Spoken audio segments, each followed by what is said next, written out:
এই দুই অক্ষরের নামটি উচ্চারিত হলে যে কোনো সন্তানের হৃদয়ে জেগে ওঠে শ্রদ্ধা, ভালোবাসা ও কৃতজ্ঞতার অনুভূতি। একজন সন্তানের প্রতি তার বাবার ভালোবাসার অবদান বলে কখনো শেষ করা যাবে না।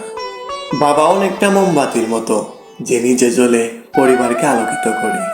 অনেকেই বাবার আত্মত্যাগ বুঝতে পারেন, আবার অনেকেই বাবার আত্মত্যাগ বুঝতে সক্ষম হয় না। যে কোনো খারাপ পরিস্থিতিতে বাবা আমাদের আগলে রাখেন, তবে সন্তানের জন্য নিজের জীবনের ঝুঁকি নিতে পিছপা হন না। বাবার বাহিরের রূপটা যতটা শক্ত, ভিতরের রূপটা তার থেকেও বেশি নরম। বাবা মানে সব অন্ধকারের আলো দূর করে ভোরের আলো দেখা। ভালোবাসি না বলেও যিনি নিঃস্বার্থভাবে সারা জীবন ভালোবাসে আগলে রাখেন, তিনি হলেন বাবা। বাবা আমাদের বট বৃক্ষের মতো ছায়া দিয়ে থাকেন, যার কারণে সূর্যের তাপ আমাদের ছুঁতে পারে না।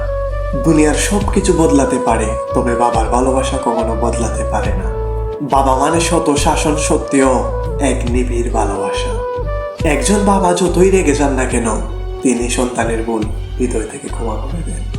আপনি নিজে পাল্টাতে পারেন, তবে আপনার বাবার ভালোবাসা কখনোই পাল্টাবে না। একজন বাবা তার সন্তানের জন্য কতটা অবদান রেখে যায়, তা কখনোই কেউ হিসাব দিতে পারবে না। বাবাকে ভালোবাসতে শিখুন।